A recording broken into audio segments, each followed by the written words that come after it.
Hello everyone, ये हैं बेंगलोर के प्रदीप कृष्णामूर्ति और इन्होंने इको फ्रेंडली सस्टेनेबल होम बनाया है जिसके छत पर बगीचे के साथ साथ दीवारें भी सांस लेती है।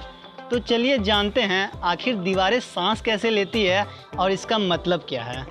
इस वीडियो को शुरू करने से पहले मैं आपको सस्टेनेबल का मतलब बताना चाहूँगा।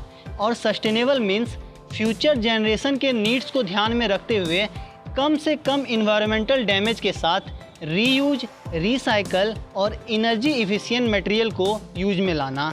Now let's move on to our video. Krishnamurthy का ज़्यादातर बचपन गवर्नमेंट क्वार्टर में बीता जिनके आसपास शानदार बगीचे और पेड़ होते हैं। क्योंकि इनके फादर एक गवर्नमेंट एम्प्लॉय थे और कई बारी ट्रांसफ़र के कारण इन्होंने इंडिया के डिफरेंट रूरल एरिया में भी स्टे किया है जो कि अर्बन लैंडस्केप से काफ़ी दूर थे। और इन्हीं सब नेचुरल ब्यूटी से इंस्पायर होकर इन्होंने सस्टेनेबल लाइफ शुरू किया और 2015 में इनका इको फ्रेंडली हाउस बनकर तैयार हो गया जिसका नाम भूमि रखा गया। अगर आपको ये वीडियो अच्छा लग रहा है तो लाइक करें और अपने बच्चों और दोस्तों के साथ ज़रूर शेयर करें ताकि उनमें अभी से इन्वायरमेंटल अवेयरनेस डेवलप हो सके।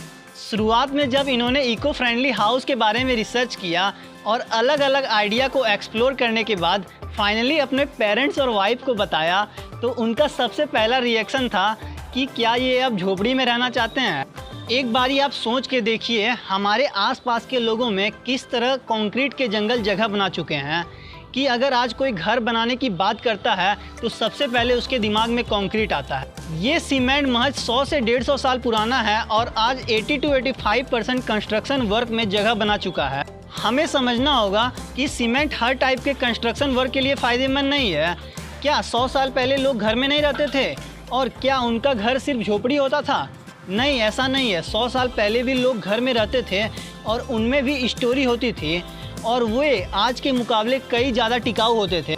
कुछ रिसर्चरों की माने तो कंक्रीट और केमिकल पेंटेड बिल्डिंग में रहने के कारण लॉन्ग टर्म में सिक बिल्डिंग सिंड्रोम SBS की सिचुएशन आ सकती है। हालांकि ये एक कंट्रोवर्शियल इशू है और इस बारे में हम किसी और वीडियो में चर्चा कर लेंगे। फिलहाल कृष्णामूर्ति जी बताते हैं उनका इको फ्रेंडली होम 2 स्टोरी का है जिसमें कि ग्राउंड फ्लोर और फर्स्ट फ्लोर आते हैं। फर्स्ट फ्लोर पर 3 बेडरूम, 2 बाथरूम और किचन के साथ साथ एक कोर्टयार्ड भी है।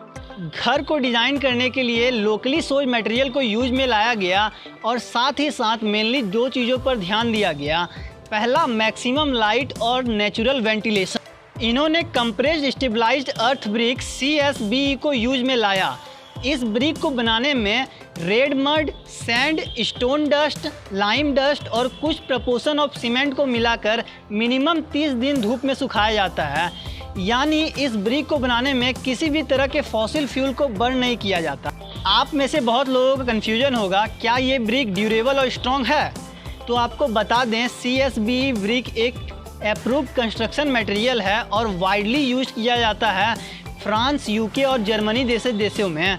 वीडियो के स्टार्टिंग में मैंने जो आपको बताया था कि इनकी दीवारें सांस लेती है, इसका मतलब है कि ये घर गर्मी में अंदर से ठंडा और ठंडी में अंदर से गर्म रहती है।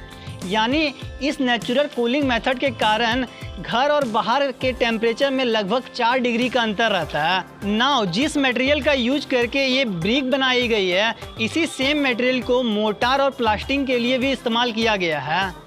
रूफ बनाने के लिए इन्होंने फिलर स्लैब मेथड को यूज किया है और फ्लोरिंग के लिए टेराकोटा टाइल को परस्यू किया है। साथ ही साथ इन्होंने घर के सारे फर्नीचर वर्क के लिए रिक्लेम्ड वुड को यूज में लाया। इसके लिए इन्होंने किंग एंड क्वीन शॉप जो कि हेनोर में है उनसे कांटेक्ट किया। इन सब के साथ साथ इन्होंने बायोगैस यूनिट भी सेटअप किया है जिनसे रोजाना इन्हें 3 घंटे का गैस मिलता है जिस कारण इन्हें 9 महीने में एक बार LPG सिलेंडर लेने की ज़रूरत पड़ती है।